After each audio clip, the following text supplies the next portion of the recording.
Janubiy ombor olovrang kuyasi, Plodia interpunctella hib tangi qanotlilar yoki kapalaklar, Lepidoptera, turkumi, olovrang kuyalar, Pyralidae oilasiga mansub, vatani Amerika hisoblanadi. Evropaning Fransiya, Belgiya, Germaniya, Rossiya, Ukraina, Belorussiya, shuningdek Shimoliy Afrika, Avstraliya, Markaziy Osiyo davlatlarida keng tarqalgan. Mongoliya mamlakati uchun karantin hasharot hisoblanadi. Ba'zan juda ko'p miqdorda uchraydi. Masalan, oralgan holda yozda bir necha oy saqlangan olma va pomidor qoqining 1 kvadrat metr sathida bu zararkunandaning 500-600 dona qurti topilgan. Janubiy ombor olovrang kuyasi bilan kuchli zararlanganda don omborlari devorida 100 donagacha kapalaklarni ko'rish mumkin. Quruq meva saqlanadigan omborlardagi va konserva zavodlaridagi quruq orikning 20-25% bu zararkunanda bilan zararlanishi rasmiy hodisadir. Janubiy ombor olovrang kuyasi qurtlari quruq mevalardan tashqari dondan tayyorlangan mahsulotlar, krupalar, konditer mahsulotlari, shokolad, pechene va boshqalar, apteka mollari, har xil otlar, gullar, urug'lar va hatto qalampir bilan ham oziqlanadi. Olovrang kuya qurti mahsulotlarni zararlash bilan birga, o'zining zaharli tezaklari, o'rgimchak ipiga o'xshash tolalari, chiqindi oziqlari, o'lik jasadlari va qurt postlari bilan ham ifloslantiradi. Kapalagining kattaligi qanotlarini yozganda 13-20 mm. Oldingi qanotlarning uchidan boshlab yarmiga qadar qongir qizil, ikkinchi yarmi esa sargish kulrang bo'ladi.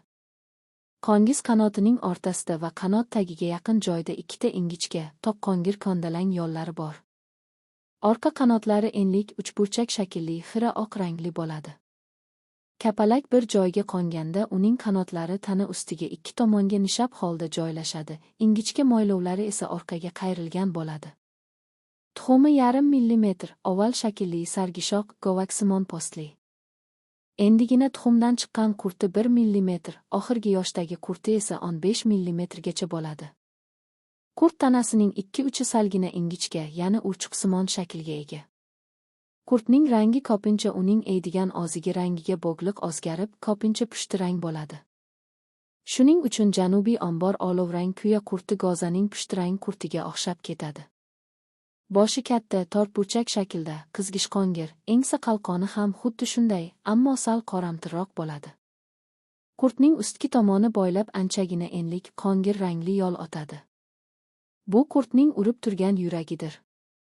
Qorin qismining o'ng bo'g'imida katta qongir dog' bo'ladi. Gumbagi 5-7 mm, qongirsimon, tikanlar va bo'rtmalar bo'lmaydi. Hayot kechirishi. Ko'pincha oxirgi yoshdagi qurtlar diapauza holatida o'rgimchak ipiga o'xshash toladan toqilgan gilofda qishlaydi. Qishlab qolgan qurtlar bahorda aprel yoki hatto mart oyida yoriqlarda, teshiklarda, quruq mevalarda, ba'zan qopchoqlarda, o'rgimchak ipiga o'xshash toladan iborat pillalarda ko'plab gumbakka aylana boshlaydi. Bunda qurtlar 2-3 hafta davomida tinch holatni o'taydi, so'ngra gumbakka aylanadi. 7-10 kundan so'ng harorat 29 gradusda gumbakdan kapalak chiqadi. Isitiladigan xonalarda kapalakni yil bo'yi uchratish mumkin. Kapalaklar gumbakdan chiqqanidan bir necha soat keyin erkaklari qanotlarini tez-tez qoqib, garam ustida tez yugurib urg'ochi kapalakni qidiradi va uni otalantiradi. Otalangan urg'ochi kapalak shu kuniyoq tuxum qo'yishga kirishadi.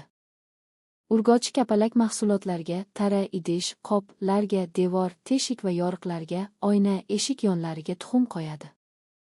Har qaysi urg'ochi kapalak o'rta hisobda 250 dona, ko'pi bilan 400 donagacha tuxum qo'yishi mumkin. Tuxumning inkubatsiya davri 3-6 kun, qurtning rivojlanishi esa 45-50 kun davom etadi. Biroq harorat va namlikka qarab qurt rivojlanishi cho'zilib ketishi yoki aksincha 30 kunga qadar qisqarishi mumkin. Qurti 5 yoshgacha yashaydi. Janubiy ombor olovrang kuyasi O'zbekistonning janubida 5 tagacha bo'g'in